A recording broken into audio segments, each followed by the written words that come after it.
Gotta wait till 9 o'clock. In case anybody comes in last minute. Thanks, everybody, for coming. Why, what happened? So right now it's at home transferring from one, but he's over on that side taking it. They're all. All phone? It was,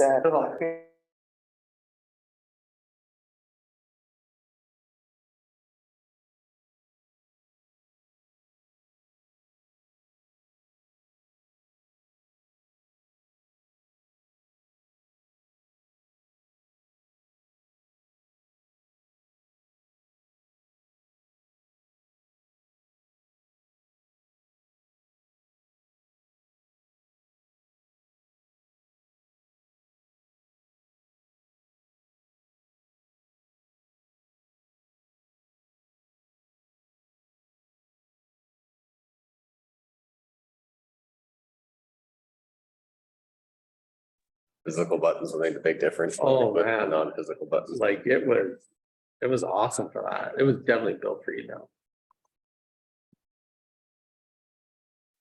Good morning. I'd like to call this Planning and Development Committee meeting to order at 9 a.m. July 19th, 2023. Approval of the agenda. Recommended that the Planning and Development Committee meeting will the agenda be approved as circulated. I forgot to ask any late items or anything. Everybody's good? Okay, can I have a motion? Deb, seconder Ian, all in favor? Thank you. Approval of the minutes, recommended that the minutes of the Planning and Development Committee meeting held on June 21st, 2023 be adopted. Everybody had a good chance to read those? All right, mover, Sean, seconder, Deb, thank you. All righty, moving on to planning and development service update. Scott, you got an update for us? Here's our list of current applications. We have one going to council next week. And then we have a couple new ones, on Archibald and Riverside. They're both dock expansions or renewal of the licenses. So working with the QEP and the province on those ones. But yeah, that's the update and available for questions. Okay, thanks, Scott. Archibald, who's that? Which development is that? It's one of the stratas. Oh, okay, Not sure which one exactly. okay. Anybody have any questions? Go ahead, Darian. Yeah, I just have the question on both of the Silver Sands properties there. One's under review and one's additional information. Can you just fill us in on a little bit there? Yeah, so the one is on hold. That's someone made an application. I think it was for the setbacks. So they're looking at the bylaw amendments to solve that. And then the other one is Stickmoose Sands, and they put in an application, both fence heights. So again, that rezoning the bylaw to solve that as well. Yeah. Okay, Scott? Everybody else good? Okay. All right, moving right along, new business. Scott, you have a proposal here? You wanna? I do. 710 Con Street. Yeah, so Luke and Christy Kramer are here. So they came in, they're looking at, they have a property on Con Street. You can see the drawing here. To subdivide it. And as you can see, there's a little bit of room on the right side of the house to create another lot and add some infill in the neighborhood. They have 3 subdivision plans, so they'd like to present them to the committee and kind of get some feedback from the committee on those plans. So they required the new parcel be 450 square meters, or they'd have to rezone it and probably come up with a unique zone for like a smaller parcel. But yeah, Luke or Christy, if you want to speak to your 3 drawings. Sure. So we tried to put in 3 separate ones here to keep it in there. And so obviously look for some variances on that. So this is one, the L one, where it basically the proper line that is here. And I think the biggest one we have is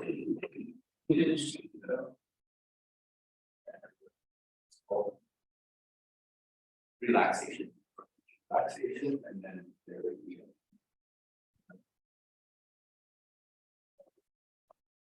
Anyway, that's one of the drawings there that. But it would work out good, you get a decent sized home there, it would be just around 100 square footprint.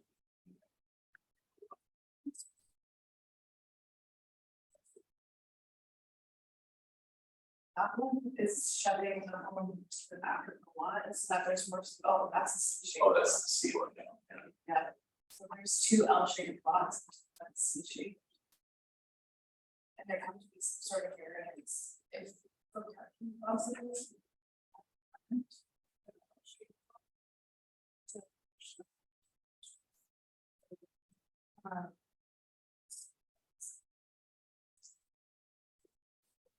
Basically, so we can come in on. Set up here, and then you would have the back of the property there, because I know that you guys are trying to encourage more. Rentals or some kind of rentals setups, and so the setup would probably, if you get set up some kind of. Walkway there. Rent back. There is lots of possibilities on that. Go to that next one that I've seen. This one here would be without the app for speed. Still get some parking in there, but it'd be right up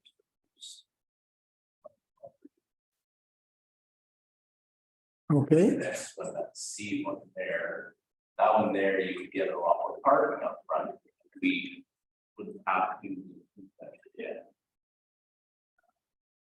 It would be, I'll have to stay back or it could come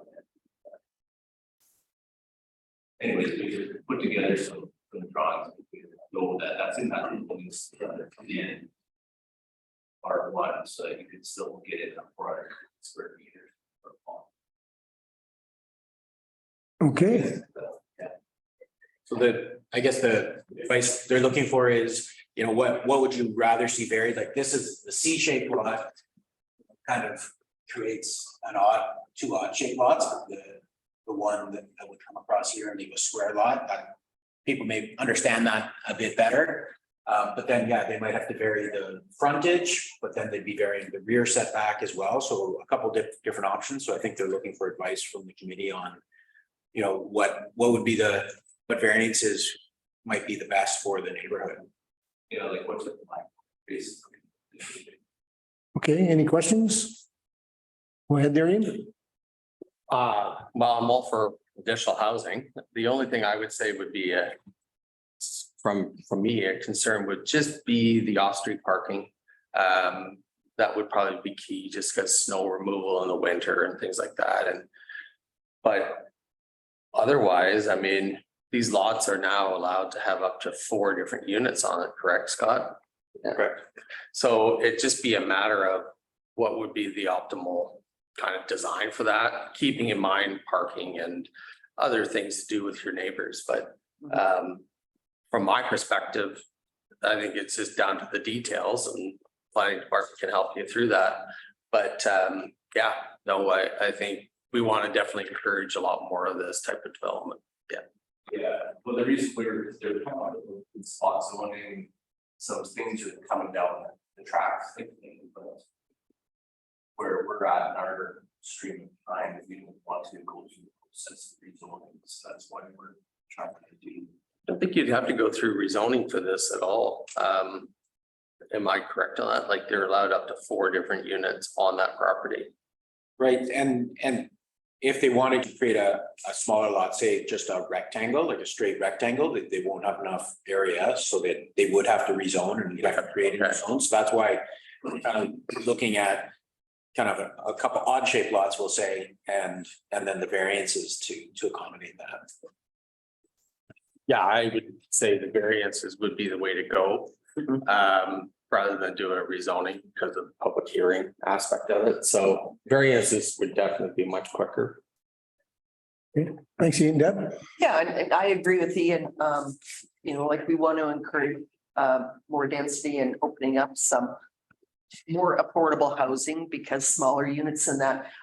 So to me, it makes the most sense to shove it to the back of it to give you that parking, because to the extent you're going to do rentals, you want to have parking for people because that's where you're going to get into, you know, like issues with your neighbors and that. But keeping in mind also, neighbors are going to be very concerned about how the frontage looks. So it shouldn't just look like a parking lot either. Whatever you can do to kind of have the parking, but still make it look somewhat attractive. Sure, guys, actually has some nice trees and stuff there. Definitely.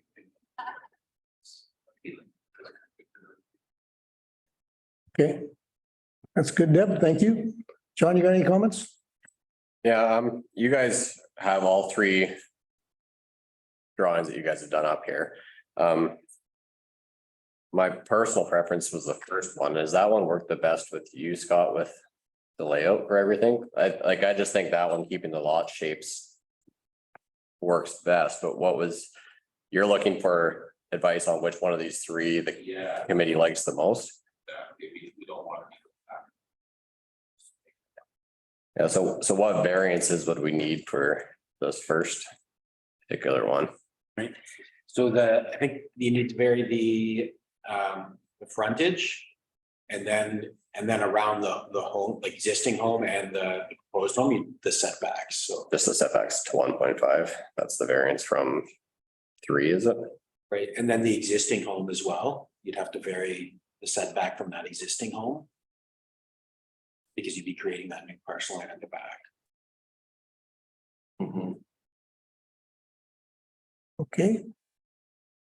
John, go ahead. Which of these three has the least amount of variances that need to be set? You're required.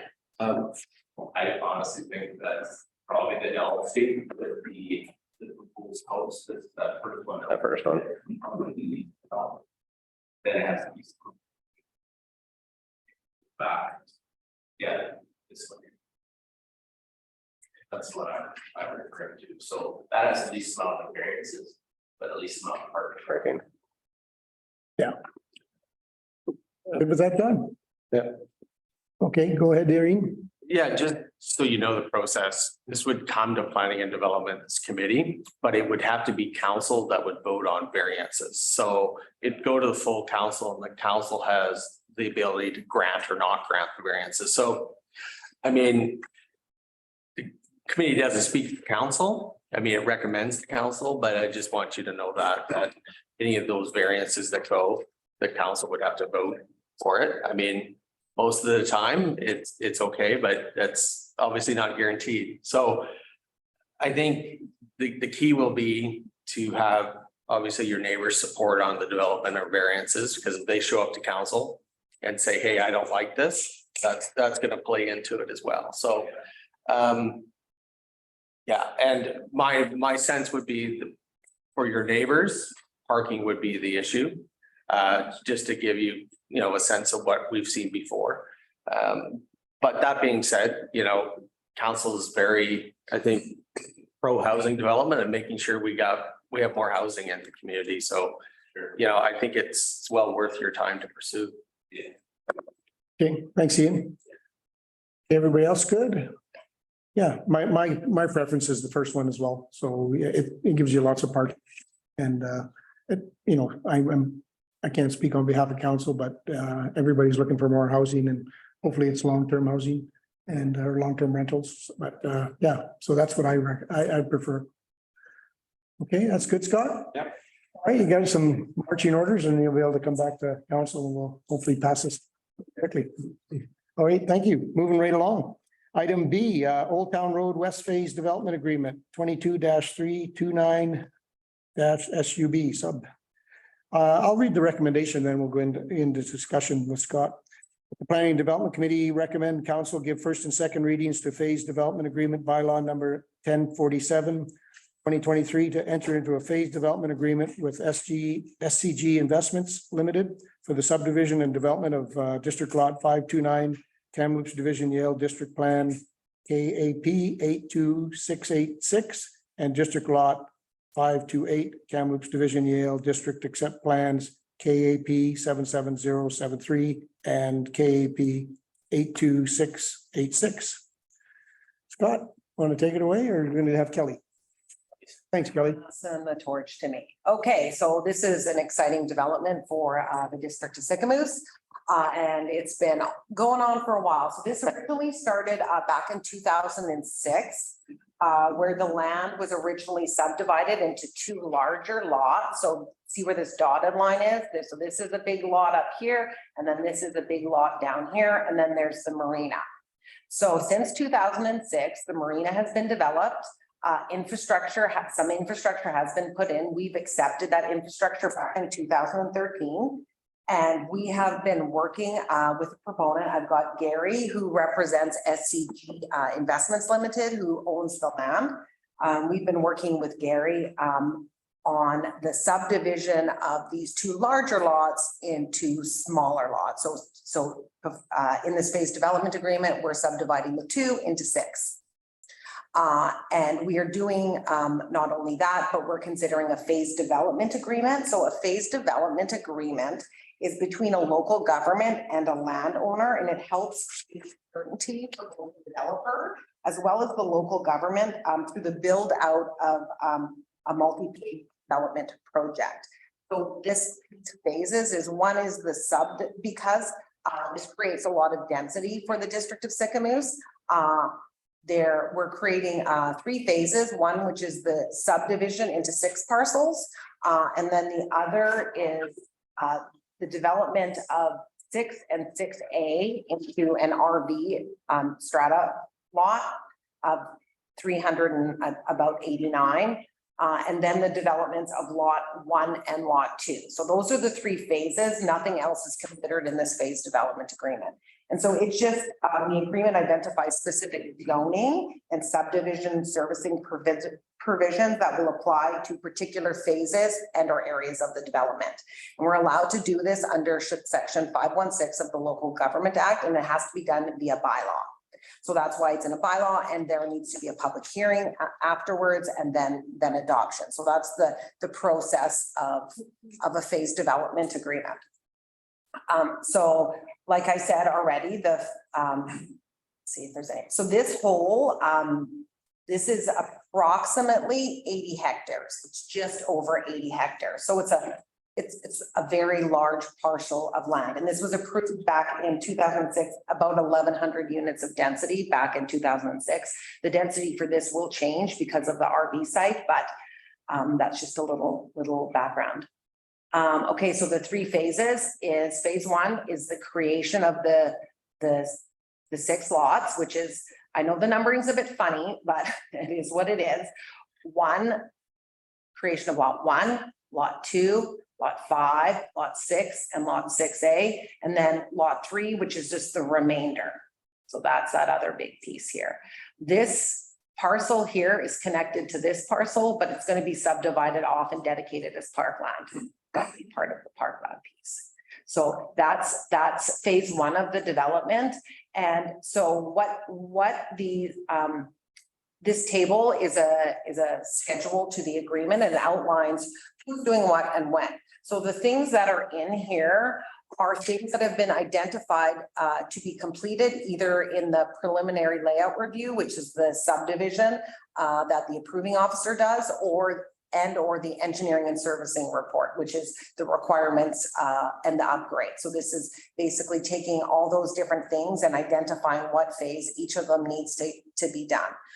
Specifically because phase 3, which is lot 1 and lot 2, there is some more significant works that need to be done in terms of a debris flow wall with the creek there, and as well as a reservoir and a boosting station. So there's some significant funds that need to be spent on that. So it makes sense to do that when those lots are developed.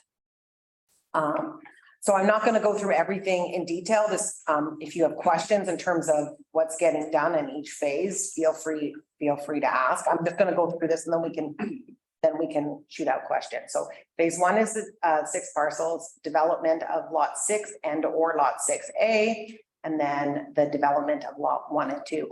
These 2 and 3 can be in any order. It doesn't matter. It's just that's the different phases. And so this is the development actually of lot 1 here. We already have a subdivision application for this. So this is going to be further subdivided into 39 strata lots for single family homes, some triplexes, some duplexes, and I believe those are fourplexes up there. Am I correct, Gary? Yes. Yeah, so Three plexes at the top. those are three plexes, yeah. And then the bottom right-hand corner is 7 units of a small townhome type of development. Yeah, and so we do have already the that's why, you know, there's a process to go through this. And then get it subdivided, it all needs to be surveyed. And then we have once we create that lot, then we're able to actually create more lots within that lot. And that's where we will be collecting all of our development cost charges. As each of the lots are developed, that's when we collect our development cost charges. So in my report, just for financial implications, assuming this is developed, 39 lots here, as well as 389 RV lots, that gives us approximately $2 million in development cost charges. With our current bylaw, recognizing we're reviewing that bylaw, we need to add additional charges from sewer, maybe modify and reduce some of our parks. So we're looking at that, and that'll be coming before council in August. But as it stands today with our current bylaw, that's how much that will receive just specifically for the development of lot 1, 6, and 6A. Along with this, and part of the phase development agreement there is a parcel of land over here. I'm just wondering if you can see it in this map. There's a land right here, this little L-shaped land, and there's a house on it, and it's got some funny access. So part of the phase development agreement is make sure, because of the grade here, we have an easement up here, but it's not very practical for access. So part of the agreement is this person owning this, they're working well with us to try to get access over here that everybody's agreed to. So we have now access through here, through this strata road into this lot over here. This is the development of lot 6 and 6A. So this is just the proposed development. It may change. What what the phase development really does is identify the zoning and the permitted uses within those zoning. And it normally freezes it for a 10-year period. So this agreement is for a 10-year period. It can be extended to up to 20, but you need to go through a process, a public process to extend that as well. And if you amend it, any minor amendments can be done through a council meeting, but anything more major has to go through a whole public process again for this agreement. So the zoning, because later on today we'll be talking about some proposed zoning changes, and within that actually happens to be this particular zone here, the RVP, the recreational vehicle park zone, as well as this zone here. So even though this phase development agreement talks about the zoning will change, but the agreement identifies, as long as it's mutually agreed between the landowner and the district of Sycamoose, we're fine with changing the zoning it doesn't affect the phase development agreement. And so this is the 389 RV lots. I believe this here would be 6A. This first green area is 6A. And then it looks like there's 2 other phases that he will be building it in. It's being subdivided into 2 though, so that works can start in 6A without having to worry about the additional works over in this area. So this is our parks and trails plan. So it's not surveyed. This is about an approximation. So with the 80 hectares as a local government, we are to obtain about 5% of that for parkland. So that works out to about 4.2 hectares. So what we are getting with this phase development agreement, so it not only kind of freezes the zoning and identifies the services and the works that need to be done. The phase development agreement also addresses what amenities the district of Sycamoose is getting. So there is a dirt road right now. It's called Road C. That goes right here, and there's a lift station there. In our development cost charge bylaw, future plans is for the district to build a washroom out there as well. So what SCG Investments has agreed to, is additional parallel parking and road, for this along the side, as well as a public parking area at the end. I believe that works out to, in terms of how big that space is. That is approximately 0.3 hectares for parking. Road C will also be constructed to the district standards. We've agreed in the past to pave that road, so the district will be paving that, but the rest of the road will be done by the developer. I just have a Yeah. question. So with the parking that would connect to the planned 3.5 meter. Pathway. Okay. Perfect. Got it. So that there's an area to come and park, there's washrooms there as well. And so part of this as well identifies a 3.5 meter walkway that goes along the waterfront and goes up here and connects. So that's also getting credited as part of, and that works out to 0.76 hectares. And it's to be, so upon subdivision, it will be dedicated. So it'll be surveyed and dedicated upon subdivision. When each lot develops, that's when it'll be constructed. And there's a schedule in the back of this phase development agreement. I don't know if I should hit okay here. That's to be to a standard as identified in our active transportation plan, which is a 3.5 meter paved path, active transportation lane. So in the future, I mean, if we want to do golf carts or, things like that, because I know, I don't know about golf carts. Anyways, here nor there. It's going to be a 3.5 meter walkway. What goes on it? Who knows? Yes. Anyways, and then in addition, this whole piece over here is being dedicated as park. So these lines, so this line here, the blue line is the high water mark as identified by the province. So you can't really dedicate anything below that mark. So this whole area, even though this goes out here and is actually over 5 hectares, the area that's in the green, which is above the high water mark, is 3.93 hectares. So this really fits well with our recognizing another future DCC project is a connection here, a pedestrian bridge to connect all of Old Town over a nice trail system. This is our nature trail already, and it goes right into town.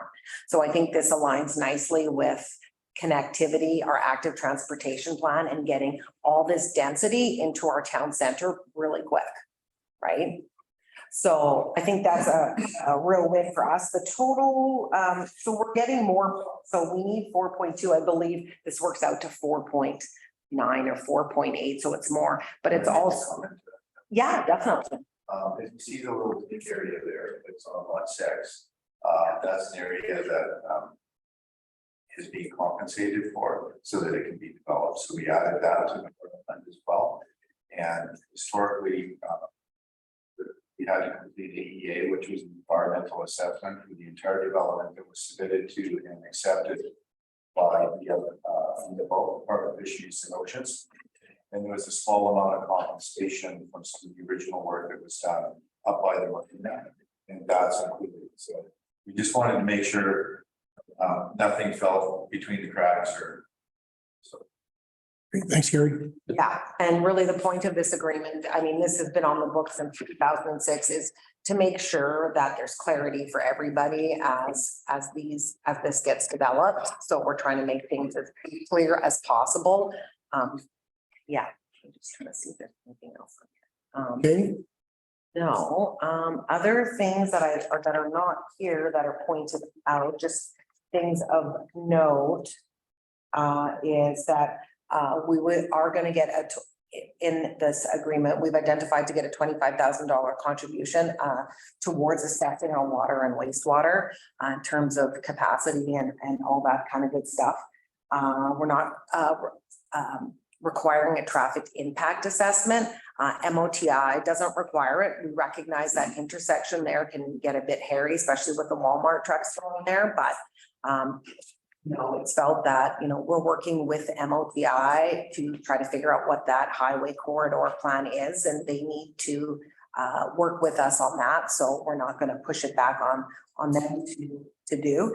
And as well, just to point out, this road here, which we accepted back in 2013, is identified as an urban collector, and in our current subdivision and servicing bylaw, that's normally a 25 meter road dedication. It's been built to 20 meters, so we don't feel a need to get an additional 5 when the road's already built. It doesn't really do much. Then we'll have to rebuild the road. I mean, we could use it for snow, I'm sure, or future parking, but at this time, I just want to point that out. If you guys have any questions or concerns. We've been stick handling this for some time now, so I'm very excited to see this in front of the Planning and Development Committee today. And the agreements has been legally vetted, and I've incorporated all comments from the lawyer. Thanks. Thank you. Questions? Scott's very familiar with it. Gary is. Lynn's here too. Thank you, Kelly. First off, before I need a mover and a seconder for discussion. Ian moves, Deb second. Thank you. I just wanted to thank Clinton, Stan and Gary. You guys have been at this for a long time and worked with many district staff over the years. And it's great to see this come to fruition and see where we're at today. And I appreciate Kelly and Scott working together and the development team to get this put together that is acceptable to everybody. And wanted to thank Clint for coming today, and too bad Stan couldn't be here, and Gary's been at this for 10 or a lot longer than 10 years, I guess. And Started, I had more hair than Clint. yeah. But no, thank you very much. Okay. Coming to this area since the late seventies. And we used to rent boats from canoe to twin anchors way back then. And I just love this area, so that's why I got involved. And it's been a long haul, and we're just about there. Yeah. And I had a thought, as I recall, I don't know that I'd ever build another development, to do another development on the water in British Columbia. Now I understand what he was talking about, but it's okay. We're there, and we're clear title, and we're in good shape. Okay, thanks, Clint. Appreciate it. Okay. Scott, did you have anything to add before we move on to discussion? No, I don't think so. So we'll be looking at some of the zoning next, but no, I think it's taken a while, but it looks pretty good the way it is right now. Okay, great. Thank you. Okay, discussion. Anybody have any questions? Yo, I always do. Go ahead, Darien. Just a couple of things on the agreement, just so you know that I do read every line. Yeah, I know. Number 37, there's just a typo. It says each patty. I assume you mean each party. So just that one. What section was that? That's just point number 37. Yeah. And you said your clear title, so that takes care of my other that I had around the AIA, the architectural stuff. So I can give you the details Yeah. on that. We originally started with a company in Vancouver Island. Tyler Wilson, and they were bought by Stantec, and we completed the architectural impact assessment of the entire site. Has been submitted and uploaded to the archaeological grant PC.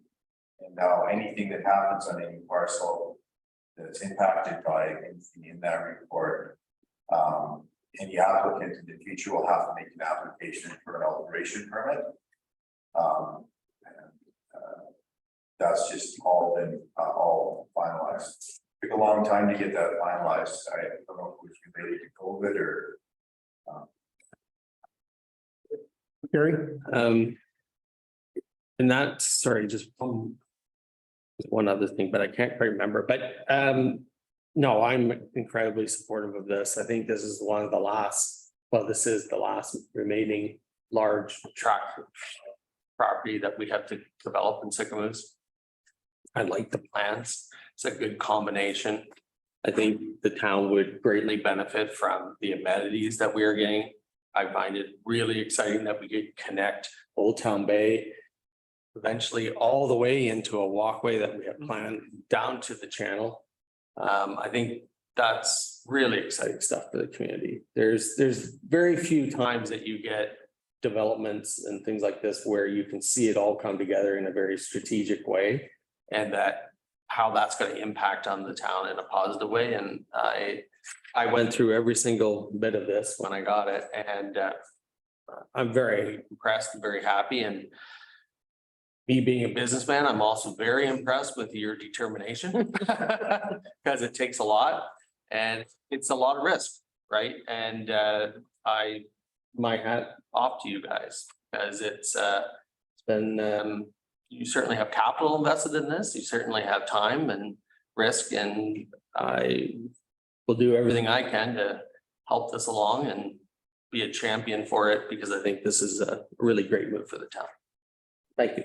One of the things, so the last time the DCC bylaw was reviewed, at that time, there wasn't any project or anything actually that was built on it. And until it's reviewed again, I think if the project's fully developed out, it's about a $5 million contribution that will come from all of the developments to the DCCs. So the last go around, the public washrooms were added as a line item. But in addition to that, there's a pedestrian suspension bridge that's identified in there. So it brings that linear trail system all the way into the downtown cities. Yeah, which will be absolutely a game changer and awesome. And once the rail trail is completed, then we're really putting all the pieces here together, and you can see it. And I appreciate the comments with regards to Clinton Stand, because if it wasn't for their financial wherewithal and their patience, their determination, very, very few people would have had the ability to survive the process that we've been through 2006 till today, and remain financially intact, or be able to still have this as an opportunity that actually fully developed, potentially to double the population of cities. Yeah, thank you, Gary. Hey, anybody else have any questions? Go ahead, Deb. Just reiterating a little bit of what Ian said, it's just so exciting. I'm just loving this, and the connectivity, and because when we were working on the OCP way back when, and Sycamoose is so challenged on the connectivity front, and things like this that are really helping to bring it together. If you guys could get involved in trying to get that west side connected, I would really love it. I'll send you. Couple of other comments, Kelly and Scott's staff has been great to work with. We've had hours and hours and hours of dialogue. Yeah. I probably, well, I won't say probably, I know for sure, at least on a few occasions, I've frustrated everybody. Because as what Gord said earlier, we've been through multiple planners, multiple CAOs, multiple engineering people. And so what was really critically important is that we have a document that if any of us passes away, it holds the test of time. Nobody can come back and attempt to reverse anything or change anything.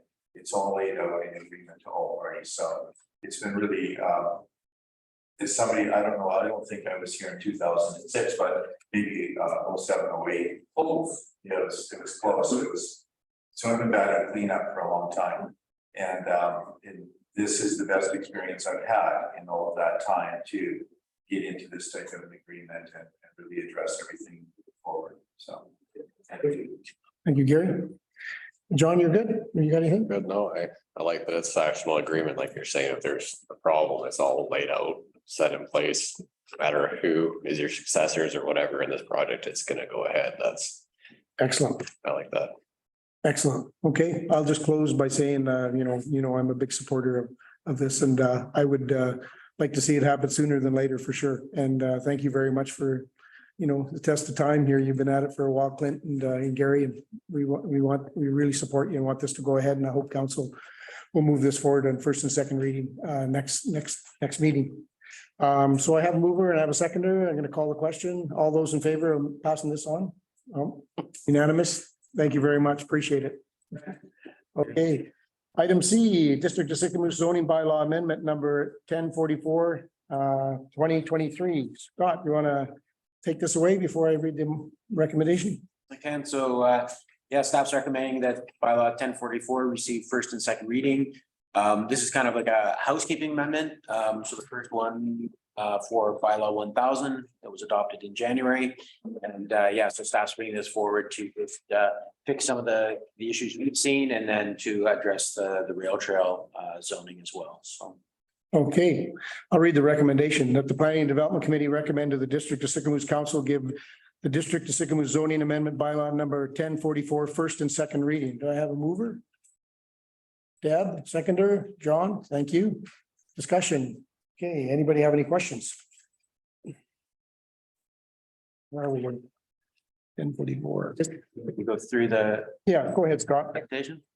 So the first one is just in the country residential zone. We actually, when it was all said and done, we were working with it, then we realized that we actually had 2 places where it had residential and non-agricultural buildings and structures. So because that zone allows for agriculture buildings, we added a couple more setbacks.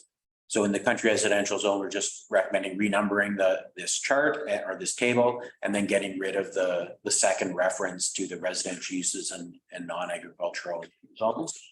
And then the next one is in the MRU 2 zones, that's seasonal accommodation. So that's the zone that condos that are on the water. The zone is intended to be residential first, then commercial second as short-term rentals. And just when we did it, we realized the density was actually backwards. So right now the zone allows 20 dwelling units and 120 sleeping units. And just to keep with the intention of the zone, we're recommending that those be reversed. We saw this come up. It really won't affect ones that are already built. We have seen it come up on a couple of people who have investigated developing properties and they would like to see the dwelling units, the 120 dwelling units brought up. So that makes sense. There is a calculation as well that allows an exchange for dwelling units and sleeping units. And it gets a little bit complicated, but that exchange works out better with the densities reversed. And it does allow some flexibility, but again, just to keep with the spirit of the zone as residential first and commercial second, reversing that density. Next one, the Mara Lake Water Treatment Plant. So when we created the map, we zoned it P1 civic and recreational, which is more like, a building like this and parks and things like that. And the P2 is really for works and services. So water treatment plant is one of the principal uses in the works and services. So a mapping amendment, just changing that property in Devel Street from P1 to P2. Then the rail trail. So the rail trail in bylaw number 101 was zoned residential. It was R1 residential. And then when we were looking at the zone, we initially looked at rezoning it to Park General. But then there were some issues with the owners on the rail trail and they wanted they felt that they wanted more time to consider the influence of the rail trail, and council at that time as well said they wanted more time to consider the influence of the rail trail instead of just going straight to the park zone. So at that time we did amend the bylaw 1000 to go back to R1, and I think we've made some progress, and I think people are pretty clear on the rail trail and its implications. So this would be a good time to rezone it from R1 to P3. So rezoning the rail trail from R1 zone or residential zone to a park zone. And yeah, so those are the amendments that we're proposing. I like to say they're minor in nature, but nothing's ever really minor in nature. But they're amendments that'll just make bylaw work a little bit better, and I think recognize some of the existing uses. Okay. Thanks, Scott. Any questions? Anybody? Go ahead, Irene. Always have, right? So I guess a question and a comment. I just around the rail trail and rezoning this back to park. I just think we need to somehow communicate with the residents over there to give them a chance to actually come before us and tell us their piece. And I'm not sure if they are aware. Can someone speak to that? Go ahead, Scott. Yeah, so this would be the first time Yeah. it's public. So yeah, I think we'll notify the owners by letter. So on the rezoning, we'll notify everybody within 50 meters of the rezoning. We'll advertise in the newspaper. Public hearing is part of it. So. Yeah, perfect. Yeah, that's my only real concern about it. We obviously all want to see the rail trail to go forward. I mean, this was done by council for a reason. There's still some outstanding issues, I think, around not having the actual final copy of the crossing agreement. I think the CSRD is currently developing that, but to my knowledge, as of today, no one has seen what that actual document looks like. And so, yeah, we just want to I think just have a chance for them to actually come and talk to us, because we've been working with them all the way through this. And it's just, I think, a box that we need to tick and just check in that they're happy with. I mean, they're never going to be 100% happy with any crossing agreement, but are we at least to a point where all things are reasonable? And I think that's where council stepped in earlier, that things weren't going very well along those agreements, and some of the provisions there weren't very beneficial to the residents, or they weren't really fair, or that was the perception of them. So I just want to make sure that we've made some progress there before, we do this. I'd also say I'd like an update on where they are with the rail trail as well. It's no problem to rezone it, but having some more clarity around what their timelines look like, where they're going to start, when they're going to start, especially in this area, would be great. Okay, thanks, Ian. Anybody else? Yeah, so just, have you guys seen, or like, are you being circulated on the crossing agreement, the pending crossing agreement? Yeah, I'll leave that to Kelly to answer. Kelly? Yes, that's a great question. I'm not sure if it's on the CSRD agenda for tomorrow. I was reviewing it before coming here today, but I know at the last CSRD board meeting, a bylaw for the permit, so it's no longer a crossing agreement, it's like a 2-page permit. And the bylaw outlines high level what the permit will have in it. But the actual permit wasn't attached, which was gonna happen when it went to the next reading, because it's a bylaw with the so I'm not sure, I haven't seen anything yet, but we know the general terms of what the permits will look like. Thank you, Kelly. I just have a quick question. We're going to rezone this to a park. Has the CSRD rezoned their section to a park yet? Do we know? Have they, or do we know what they're doing, Scott? I don't know. Yeah. Okay, and then another one, and this is just, if you rezone it to a park, do you need a permit to cross a park? Like, would you need a permit to cross Stanley Park? Like, would they, I wonder how that would, if we turn it into a park, what's the permit for? Because it's public property. It's not public property, but it's a park. I don't know. I just wondered if, what that would be like. Scott? I think, typically anybody can use a park and cross a park and everything. I think those crossing agreements more give the owners the right to have something on the other side of the park. Okay. Yeah, okay, that was just a question. All right. Just make one more comment, because I listened to that CSRD meeting, and I guess the big issue still outstanding, unless they've changed it or they're going to clarify it, is the provision that within 2 years they could cancel it for any reason, really. And that was the debate there at CSRD. So having some clarity around that, and if we could get that before we pass this, would be great.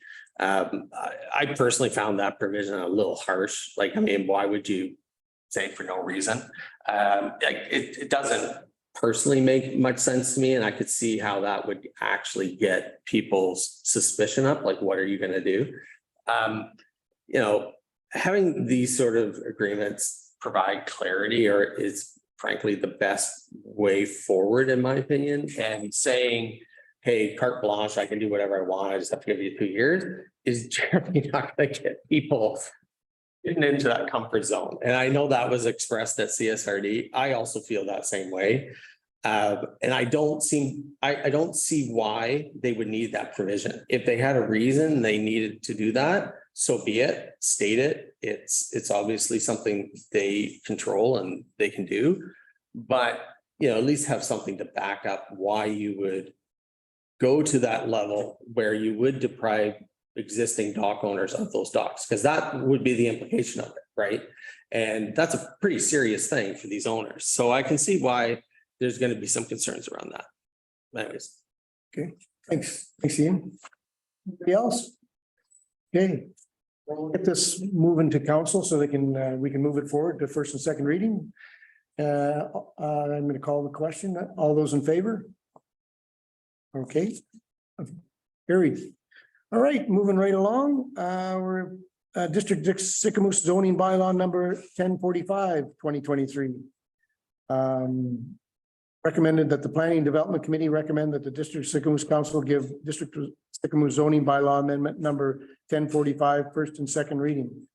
Can I have a mover? Deb, okay, John second, okay. Scott, you got a little presentation for us? Sure. So this is another zoning bylaw amendment to amend the zoning bylaw number 1000. So when we were developing bylaw 1000, and there's two properties zoned RVP, RV8, RSVP and 2, and that was Sicamous Sands. We consolidated the one zone into, or the two zones into one zone, RVP1, and assigned that zone to these two properties. Since that time, we've been approached by the strata of Silver Sands and then the strata of Sicamous Sands to make some changes to those zones. A lot to do with setbacks, but some other things as well. And then we'd also assigned the RVP1 zone to one of the parcels, the parcel 6 and 6A out at Old Town Bay, and they wanted something a little bit different. So instead of just the one RVP1 zone, we're looking at adding 3 zones, RVP1, 2, and 3. So that's the first part, and then the second part is a new reserve residential zone. So first is the RVP1 zone to rezone the Silver Sands strata part to RVP1 recreational vehicle park 1 zone. Here you can see the drawing of it, and then the next slide is just showing in red the changes. So from the RVP1 to this new RVP1 Silver Sand zone, we made some changes to adding park model, adding trailer to that, because that's actually the definition in the zoning bylaw. Changing the different setbacks. So interior setback for an RV or park model from the interior parcel line, we had that at 1.5 meters. We tried to keep 3 meters between buildings, just to stay consistent with building code. And then this property is a little bit unique. They have some storage lots where people can purchase a strata lot and then build a structure on them, or not build a structure on them, but store their some of their accessories. So these lots are only for people who have a lot in the park, and they're not like a commercial parcel. So we did look at the front and rear parcels, and I think we added 3 and 1.5 meters from the front and the rear. But yeah, through the conversation with the strata, they actually the parcels are on the rear are actually set back from the exterior parcel line, so that rear parcel line really didn't achieve a lot. And then the front, it's an interior strata road. If we allow it to go to 0 meters, that could be tight, but that is what was there previously. And then recognizing the previous interior and exterior side parcels as well to go to 1 meter. And then we removed just the roof deck or patio areas may not be closed, except that maybe closed by a screen partition. That was something that came up actually when we were working with one of the other RVP zones, and this one, it made sense that why do we need to regulate this? So that's the RVP1 zone, and then the RVP2 zone. Go to the next slide. You can see that it's on the Sicamous Sands. the Sickney Sands property, so we created RVP two zone. And then the next slide is the changes to that. They are similar on the setbacks for the park models going to 1 meter. And then we added a site-specific regulation that fences can be 2.5 meters in height, so that's about 8 feet. And really it's for privacy screens, so kind of next to their public areas and their pathways. They've constructed some 8-foot fences. They're nice panel fences. And just, if you're in your unit, you're on your deck, you're actually up quite a bit higher. So having a higher fence makes sense as a privacy screen. So we added that. I have had some conversations with Sickney Sands. The conversation yesterday, they're going to have some more comments for this. So we'll see. This will go to the council obviously for first reading. But yeah, hoping to hear back from Sickney Sands and get their approval of this going forward. So we might look at some amendments to this after first and second reading. So keep you informed on that. The next one is just out at Old Town Bay. So this is the parcel 6 and 6A. We created another RVP3 zone for that. This one's a little bit unique. It's kind of a blank slate. We've worked with prospective purchasers of lot 6A. And we can see the zone. You can see they've actually asked to add a use, a bunkie as an accessory use. People from Ontario might be more familiar with the term bunkie, but it's like a building that people can sleep in, and that's it. They don't eat there. There's no washroom, but it's really just an extra outdoor space. Usually, you send the kids out there, and they sleep out there, and that would be this zone would be unique to this RVP3 zone.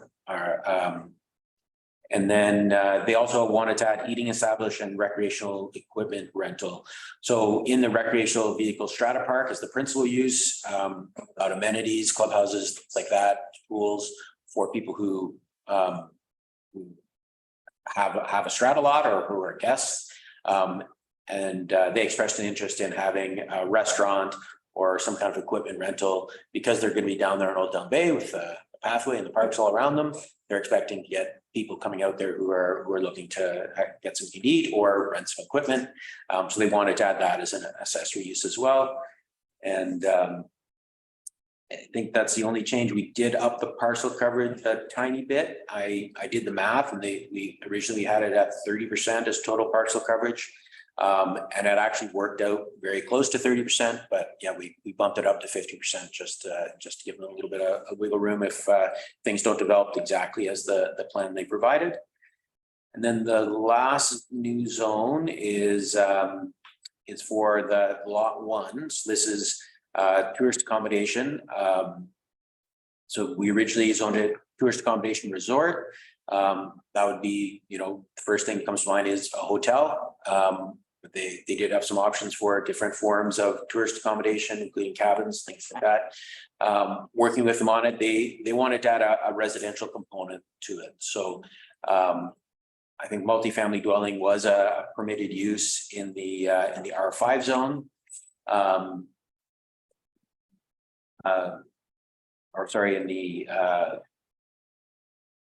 C4 zone.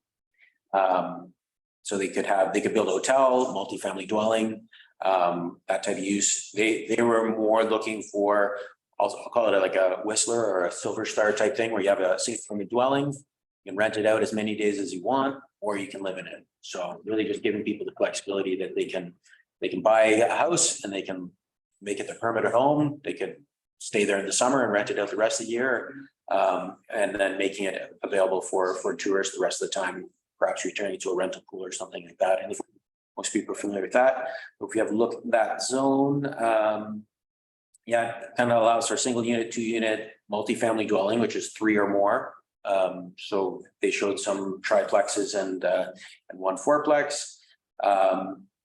And then, you'd allow the sleeping unit as a use. A sleeping unit is essentially a hotel room or something that's rented out on a commercial basis.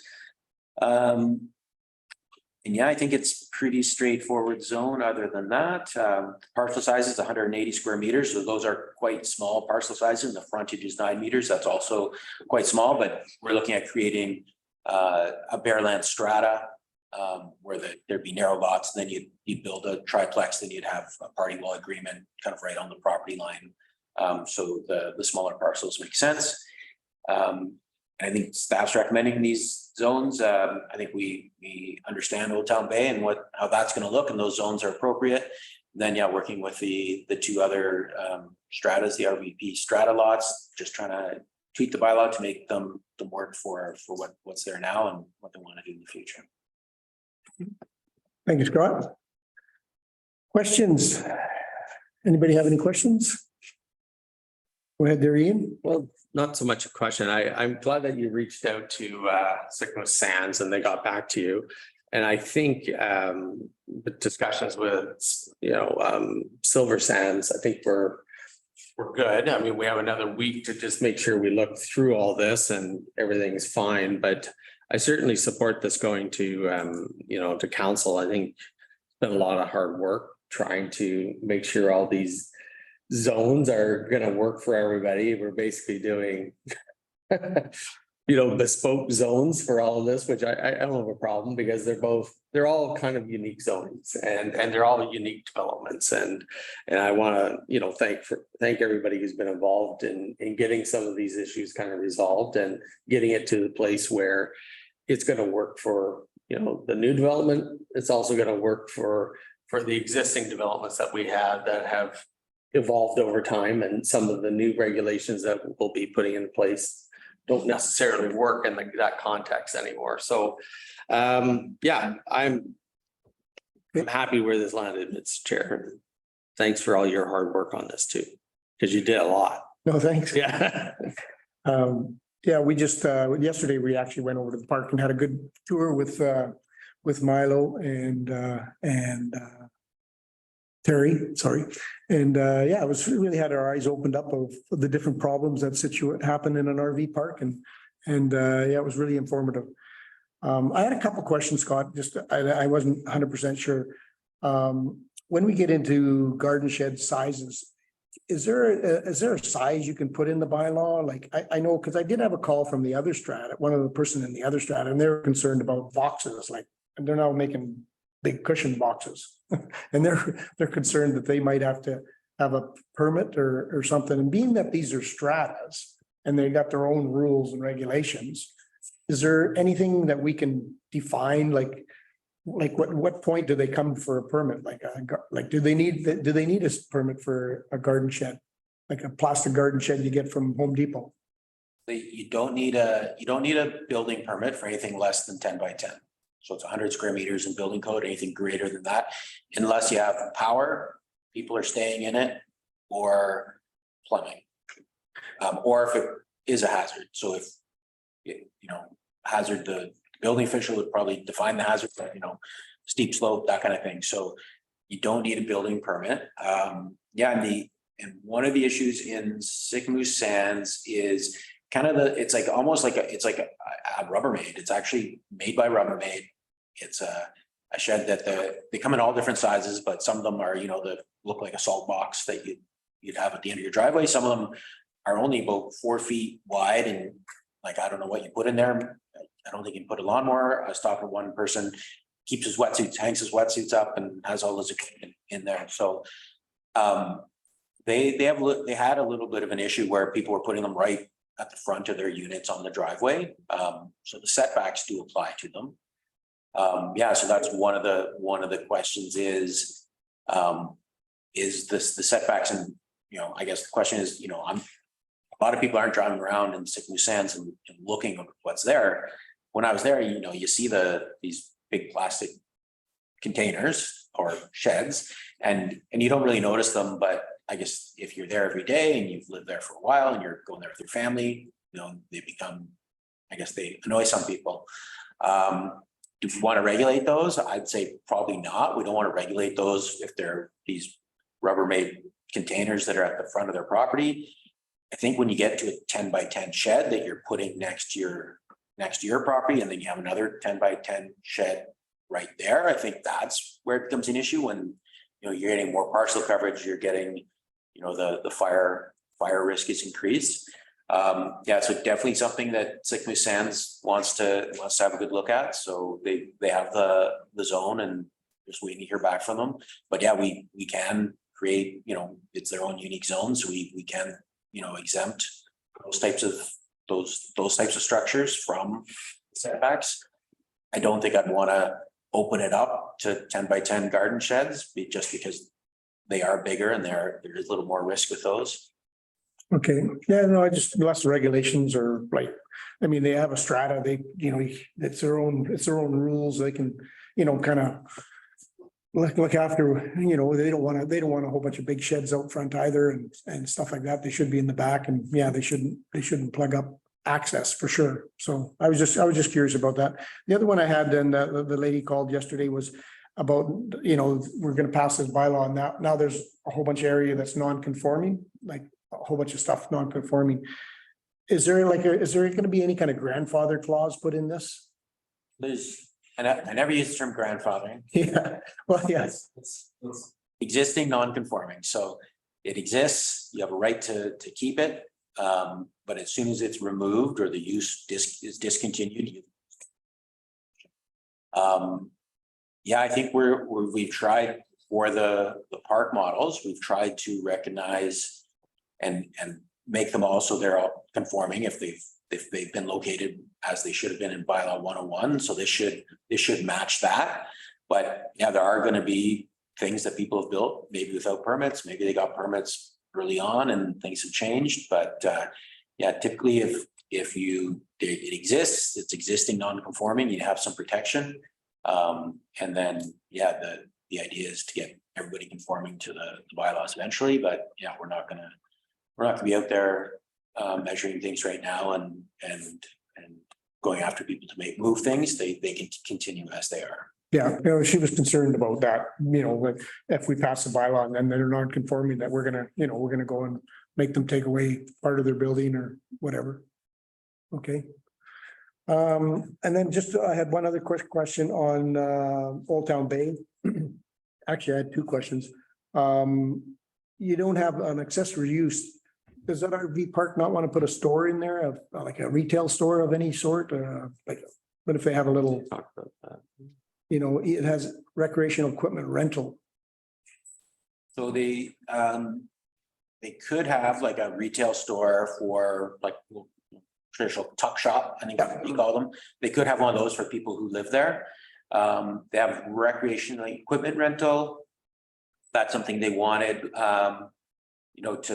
kayaks or stand-up paddleboards or whatever they want to rent. I think it actually expands to quite a broad range of uses. You want to have some chips or pop or something like that in that store. I think that would be reasonable in that recreation equipment rental store. But they hadn't expressed an interest in a retail store. So. Yeah, I just thought, with that much clientele in that area, you think they put in a little kiosk of some sort that sells milk or something, so they don't have to, I didn't know. I just wondered if it should be added. And then one other thing I forgot about I should have mentioned it, is on lot 3. That I see we're leaving one commercial country residential on the top side there. I think it's in between MR1 and R1. Is that still country residential? Would you want to leave that or would you want to change that to? Yeah, I think we want to leave that. And I think that was part of the original plan. That's pretty steep slopes. I think it would take quite a bit to get anything there right now.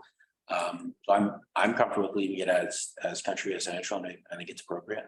Okay, I was just curious because I remember, I don't know if I was talking to Chad, the RV person, that they were talking about, they're probably going to need some fill, and if they took fill, they could take, fill from that side of the road, and then that would free up, whether it be parking or something. So I don't know if country residential would be that zone for that use. But anyways, if you guys are happy with it, I just thought I'd bring it up. The original logistics plan referred to it as cottages. Okay. I think the original vision was even bulk cart traffic to cottages. probably partially because of the topography. There's a couple of reasons, firstly, the concept of the base servicing agreement was to be able to financially manage the burden of what remains to be done when it's actually required for safety and services. Secondly, having all of the balance of the lands, accepting what it was included in today's presentation, was not to create an unnecessary property tax burden. Oh, yeah. Okay, Moving forward until someday that the properties are developed. And in my opinion, I haven't talked to Clint about this, but I think if somebody came in and wanted to do something that was meaningful and beneficial to the community and the development, that we'd anticipate that the community would be open for a rezoning application in the future. It's just really not knowing really best what to identify. okay. No, that's a good point. Thanks, Gary. Okay, Ian? Yeah, just, sorry, you reminded me of one other issue, was the covenant that we have on Silver Sands. And I believe the covenant is that it can't be year round. Is that correct? And are we gonna take that off? I'd like to. Sorry, I guess they could always apply to council, have that off. I think that's on there. It probably has a lot to do with the environmental and the floodplain, that it's built on a floodplain. So the idea is we don't want people living year round on a floodplain. So that's something that council need to consider. Yeah. Okay, because I do think that's one of their requests, is to have that covenant taken. So maybe we could either have them make that application, or we can't really include it in this rezoning. Can we? It's doesn't have a lot to do with the zoning bylaw, like it's a separate title. Yeah. Okay, well, then I think that's something, Milo, you should. Part of preliminary discussions with the people interested in purchasing and developing lots into the RD strata was to make sure that the services were deep enough that it could function year round. And for example, what we see in Kelowna is almost no available affordable housing. Yeah. So something like this becomes actually very, very affordable housing. It can be occupied year round. So Exactly my thought, and we have the same issue with Silver Sands, the existing development there, where it isn't rated for year round, and I think we should get it there, because you're right, it's increasing housing stock, even if it's a winter housing stock, even if there's some additional housing stock into it, every little bit helps at this point. So yeah, I'm definitely not a fan of anything being seasonal. If we can avoid that, I think everything should be as much year round as possible and here in Sycamus, and that's what we should be driving for with our development. Yeah. Terry Gold is online and he has a comment. Okay, Yeah, can you hear me okay? Yeah. Okay, on that covenant, I am the developer, as you know. That covenant went on there simply because at the time, the district didn't want people to be on there full time. There was nothing to do with environmental or absolutely anything else. And because we were that went on originally in 2006. And in 2006, there wasn't virtually any bareland strata RV resorts. They were more like Sycamore Sands, where people did only use them a half a year. So the district at the time asked for that to be on, and we didn't see it being a problem because in their bylaw, that what they said is, as long as you're not living there on a full-time basis, and Mike Mars was the approving officer at the time, and he says, well, as long as you're away one night a month for those 5 months, then you're not violating it. So it was something that you see on these types, or did used to see on these types of resorts, because they're recreation resorts. So there was nothing to do with environment or anything else. It was just what the district at the time thought should be on there.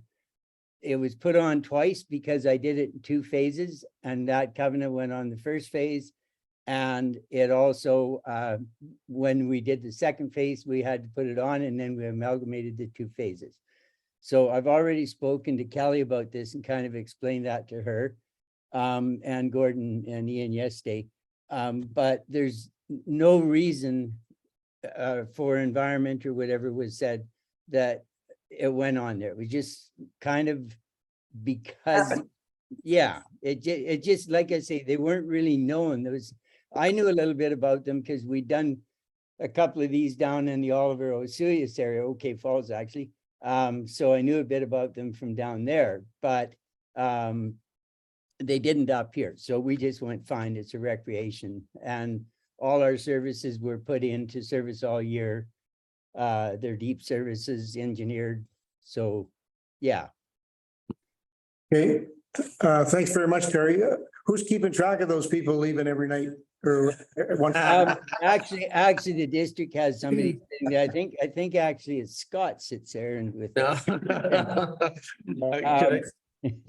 Just a wanna- couple of- if, while I'm speaking, Gord, if you don't mind, there's a couple of other things that, when you were talking about our resort, the existing grandfathering that was mentioned, we would really like to see that in this zoning bylaw. And the reason for that is people aren't going to know in the future.